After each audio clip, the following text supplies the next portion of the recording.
Good evening and welcome to English with doctor Gaurav. तो friends, आप हमारे साथ एक्टिव वॉइस से पैसिव वॉइस बनाने के सिंपल रूल्स को भी सीख रहे थे और एक सिंपल मेथड के साथ, सिंपल तरीके के साथ। तो आज की इस खास क्लास में हम उन पैसिव वॉइस को पूरा करेंगे, क्योंकि जो जनरल रूल्स थे जिसमें हमने आपको जो असर्टिव सेंटेंसेस थे उनके किस तरह से पैसिव वॉइस में चेंज होगा वो सीख चुके हैं, जबकि इंटरोगेटिव और इम्पेरेटिव सेंटेंसेस अभी बाकी हैं।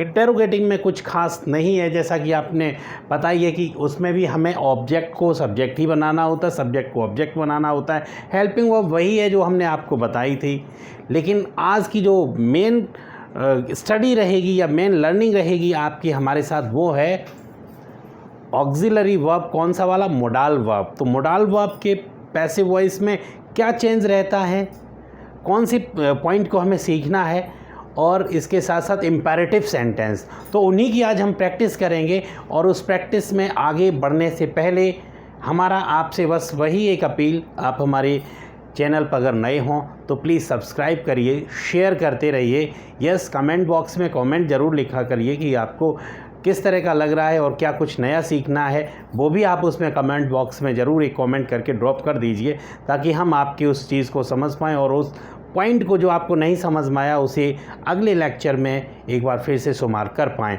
तो ठीक है गाइस, चलते हैं हम आज के इस खास लेक्चर में। और आज के इस खास लेक्चर में हमें पैसिव वॉइस को पूरी तरह से फिनिश कर देना है। तो उसमें सबसे पहला जो शुरुआत होगी आज के लेक्चर की वो होगी मोडाल वर्ब की। तो मोडाल वर्ब मैंने जैसा कि आपको बताया था कि मोडाल वर्ब कौन कौन से हैं?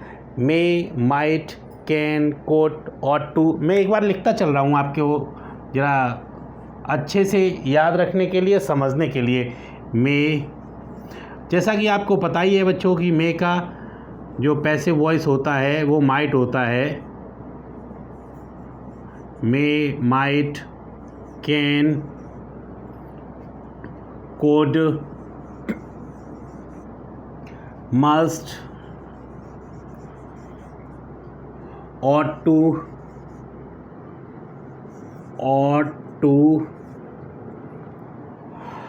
will and shall।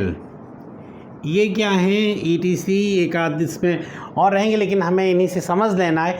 इनका जब हमें पैसिव वॉइस बनाना है तो उसमें क्या, सिर्फ ये जो आप वर्ब देख रहे हैं मोडाल वर्ब इन्हें हम कहते हैं, इनके साथ हमें क्या कर देना है? बी को ऐड कर देना। मे का मे भी हो जाएगा, माइट भी, कैन भी, कुड भी, मस्ट भी, ought to be, will be, shall be. इस तरह से हम जो वर्ब को यूज़ करेंगे वो इनके साथ बी को और ऐड कर देंगे। तो क्लियर गाइस? एक बार मैं एक एग्जांपल देता हूँ, उससे आपको समझ सकते हैं। जैसे कि ही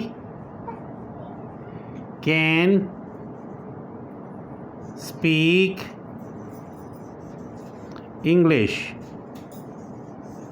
अब यहाँ पे अगर हम गौर करें तो कैन क्या है? Can is a modal verb. और आज हम आपको मोडाल वर्ब नहीं समझा रहे हैं कि इनका पैसिव वॉइस बता रहे हैं, लेकिन फिर भी अगर हमने यहाँ पे कैन का यूज़ किया है तो आपको ये बताना चाहिए कैन का यूज़ होता कहाँ पे। कैन का यूज़ हम कैपेसिटी या एबिलिटी को शो करने के लिए करते हैं। जहाँ पे हम कहीं पे एबिलिटी या कैपेसिटी की बात करते हैं तो वहाँ पे कैन का यूज़ होता है। जैसे कि आई कैन लिफ्ट 500 kg, तो ये क्या है कि, या 50 kg, ये क्या है? This is the capacity of someone. और here is again the case of the ability, क्या कि ही कैन स्पीक इंग्लिश। अब इसे बोला जाए कि पैसिव वॉइस बना देना है, तो मैंने सिंपल सा पैसिव वॉइस का तरीका वही पूर्ववर्ती जो आपको बताया था जो, लेकिन इसमें स्पेशल क्या बात हो जाएगी कि मोडाल वर्ब है। तो क्या रहेगा बच्चों इसका? इंग्लिश, क्योंकि सब्जेक्ट का ऑब्जेक्ट बनाना होता है, ऑब्जेक्ट का सब्जेक्ट बनाना है। ऑब्जेक्ट है यहाँ पे इंग्लिश, और इसमें लगा देना है इसके बाद मोडाल वर्ब। और मोडाल वर्ब रहेगी बच्चों कैन। तो कैन यहाँ पे दिया ही गया है, इसी के साथ हमें बी लगा देना है। इंग्लिश कैन बी स्पोकन, किसके? By him. Speak, spoke, spoken, spoken by. अब यहाँ का जो सब्जेक्ट था वो बन जाएगा ऑब्जेक्ट। तो English can be spoken by him. तो यस गाइज, ये तो एक बाकी का सारे रूल्स सेम हैं, लेकिन जो चेंजेस है एक सिंपल सा चेंज वो क्या है कि हमें इसमें बी लगा देना। तो आपको बस इतना ही याद रखना है, जो एक अलग से होगा इस स्पेशल रूल के अंतर्गत, क्या कि इन वर्ब को मोडाल वर्ब हम कहते हैं और इनका पैसिव वॉइस बनाते टाइम पे बी ऐड कर देते हैं। That's all. अब हम चलते हैं अपने एक अगले रूल की तरफ, एक अगले टाइप के सेंटेंसेस, और वो सेंटेंसेस रहेंगे इम्पेरेटिव सेंटेंस। कौन से गाइस? Imperative sentence. यस। अब इम्पेरेटिव के लिए हम जो इम्पेरेटिव, तो इस इम्पेरेटिव में जो खास बात रहेगी वो ये रहेगी, पहले तो ये कि इम्पेरेटिव कहते किसे हैं। हालांकि मैंने इससे पहले अपने पिछले लेक्चर में ये बताया था आपको कि टाइप्स ऑफ सेंटेंसेस क्या होते हैं, और उसमें इम्पेरेटिव सेंटेंसेस भी आए थे। तो इम्पेरेटिव सेंटेंस गाइस वो सेंटेंसेस होते हैं जिन सेंटेंसेस में हम ऑर्डर या कमांड या फिर रिक्वेस्ट करते हैं। ऐसे सेंटेंसेस, जिन सेंटेंसेस में इस तरह का वो एक सेंस आता है, उन सेंटेंसेस को हम इम्पेरेटिव सेंटेंस कहते हैं। अब इनको पैसिव वॉइस हम कैसे बनाते हैं, जैसे पहले मैं एक एग्जांपल लिख रहा हूँ और आप उस एग्जांपल के साथ समझने की कोशिश करना। जैसे कि shut the door, shut the door, या फिर डू इट, या फिर कॉल द सर्वेंट,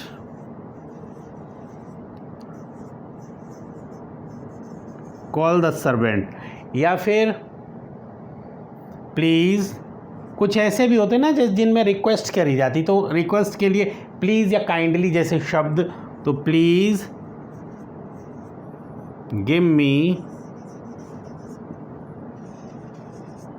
5,000 या 5,000 रुपीज़। ओके, इस तरह की सेंटेंसेस को हम इम्पेरेटिव सेंटेंस में रखेंगे। हमारा सवाल ये है कि ऐसे सेंटेंसेस को पैसिव वॉइस में किस तरह से चेंज करना है। तो गाइस, करना क्या होता है कि ये सेंटेंसेस में हिडन जो ऑब्जेक्ट होता है वो यू रहता है। जैसे शट द डोर, दरवाज़ा बंद कर दीजिए, किन से बोला जा रहा है? यू। तो यहाँ पे यू का यूज़ नहीं होता, बाई यू यूज़ नहीं करते हैं, बट दिस इज़ अंडरस्टूड। ये अंडरस्टूड होता है, इसका यूज़ हम नहीं करते हैं। लेकिन फिर करते क्या है? करते दरअसल ये हैं कि इस तरह के सेंटेंसेस को हम शुरू करते हैं किसके साथ? लेट के साथ। तो याद रखना है, फर्स्ट जो इसमें अगर हम रूल की बात करें तो पहला चेंज क्या रहेगा कि लेट के साथ वी स्टार्ट द सेंटेंस। क्या? लेट। अब क्या करते हैं इसमें? जो ऑब्जेक्ट क्या है? The door. अब द डोर को हम ले आएंगे तो लेट द डोर,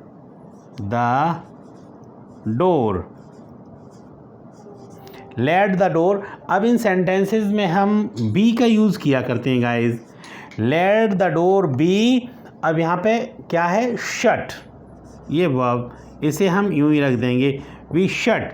अब इसे अंडरस्टूड है बाय यू, उसका यूज़ हम नहीं करते हैं। डू इट, इसी तरह से इसी पैटर्न पे हमें इस पैसिव वॉइस को भी लेके आना है। अब आप खुद करेंगे, ये एग्जाम्पल हैं और आप इसे खुद चेंज करेंगे।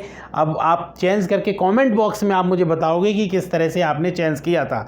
लेकिन फिर भी चलो हम एक बार फिर से आपको बता दे रहे हैं कि इसे लेट के साथ इसे भी हम शुरू करेंगे। Let it be done. तो क्या क्या चेंज हुए गाइस? इस तरह के इम्पेरेटिव सेंटेंस में जिसमें कमांड या ऑर्डर का सेंस आता है, इन सेंटेंसेस को पैसिव वॉइस में चेंज करने के लिए हम शुरुआत करते हैं लेट के साथ। उसके बाद जो भी ऑब्जेक्ट है हम उसे लेके आते हैं इट।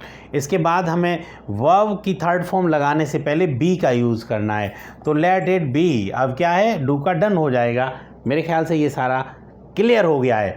अब एक और जो अलग तरीके का, इसको आप खुद करके मुझे कमेंट बॉक्स में ज़रूर बताएंगे, कमेंट करके, कि इसका पैसिव वॉइस ये रहेगा। हाँ, अब वो सेंटेंसेस जिसमें प्लीज़ या काइंडली के साथ शुरू होते हैं, उनको कैसे बनाते हैं?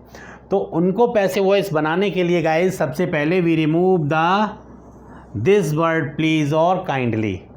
अब करते क्या हैं? We use a phrase on the place of the please. क्या है? एक फ्रेज का हम यूज़ करते हैं, यू आर रिक्वेस्टेड। क्या यूज़ करेंगे? इसे हटाने के बाद इस वर्ब से पहले यू आर रिक्वेस्टेड, ये कौन सा, प्लीज़ गिव मी 5000 रुपीज़, तो यू ये आपसे ही कहा जा रहा है। मतलब यहाँ पे जो मैं बोल रहा था ना आपको कि इस इन इम्पेरेटिव सेंटेंसेस में यू क्या है, हिडन है। तो यू आर, अब इनने जब हम पैसे बनाएंगे ऐसे सेंटेंसेस को यूज़ करेंगे, you are requested, you are requested और टू ज़रूर लगाएंगे। तो जब टू लगा देंगे, यू आर रिक्वेस्टेड टू, क्यों, फिर इसकी फर्स्ट फॉर्म यूज होगी क्योंकि ये थर्ड ऑलरेडी आ चुकी है। तो you are requested to give, फिर बाकी का उसी तरह से कर देंगे।